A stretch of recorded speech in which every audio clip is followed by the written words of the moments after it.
Ang MRT Line 7 ay magsisimula sa North Triangle Common Station in North Avenue, Quezon City at magtatapos dito sa San Jose del Monte, Bulacan. At eto na nga, nagkaroon na ng test run para dito sa train ng MRT Line 7.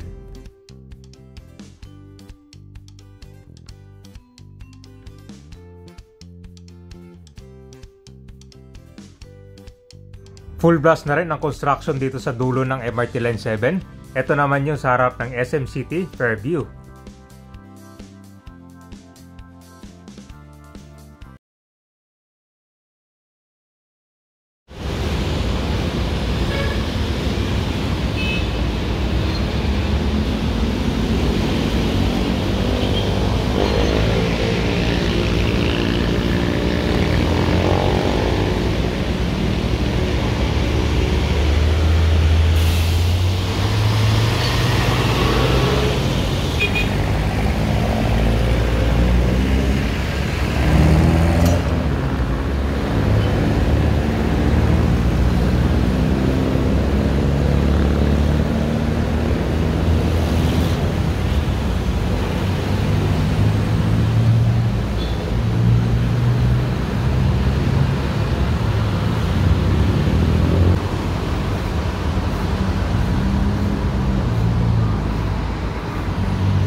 Nandito tayo ngayon sa Commonwealth Avenue, malapit sa Tandang Sora.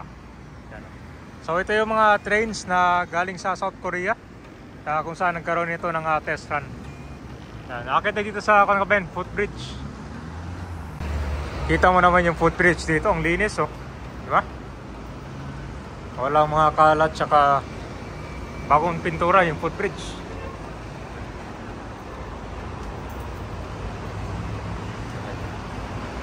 Alright, so ito yung train para sa MRT Line 7. Ano ba yun?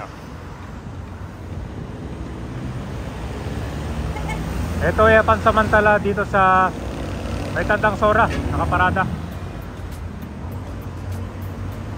So yung nagkaroon ng test run to kabayan, simula sa may Tandang Sora, papunta doon, no? Bago mag Don Antonio. Yan.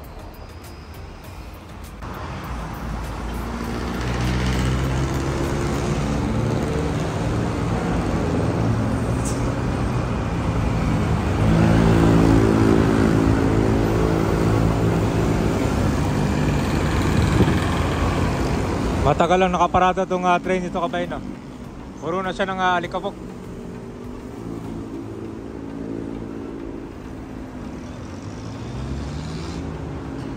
So after dito, pupunta tayo ng Tandang Sora Station. Pakita ko yung situation din doon sa kabila. Yung footbridge naman.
So guys, so ito yung Tandang Sora Station dito.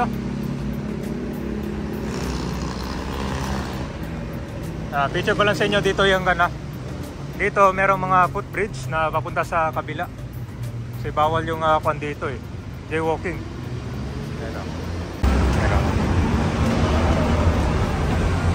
Medyo mataas yung kwan nila dito, footbridge.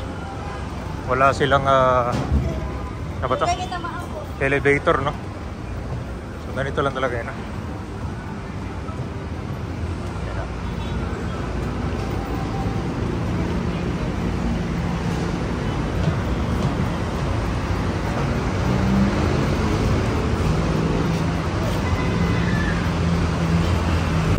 Yung dito sirado pa yun, no? Parang ito din yung papunta sa Tandang Sora Station.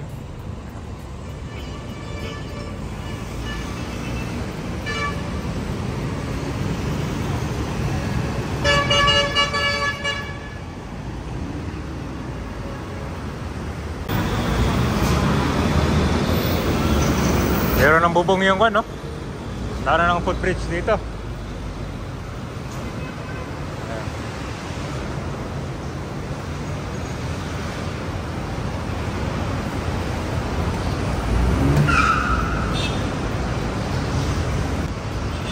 Ito yung daanan ng train.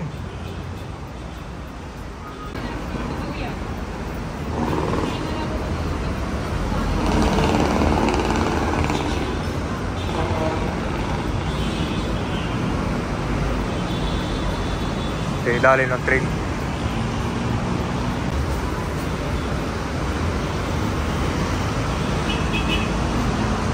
Dami, kita nyo kung gaano kadami yung mga motorista dumadaan dito sa Commonwealth. So pag nag-operate itong MRT Line 7, marami ang nito, magko-commute na lang, no? From Quezon City papuntang Bulacan, mas mabilis na yung travel nyo para mabawasan yung traffic dito sa Commonwealth.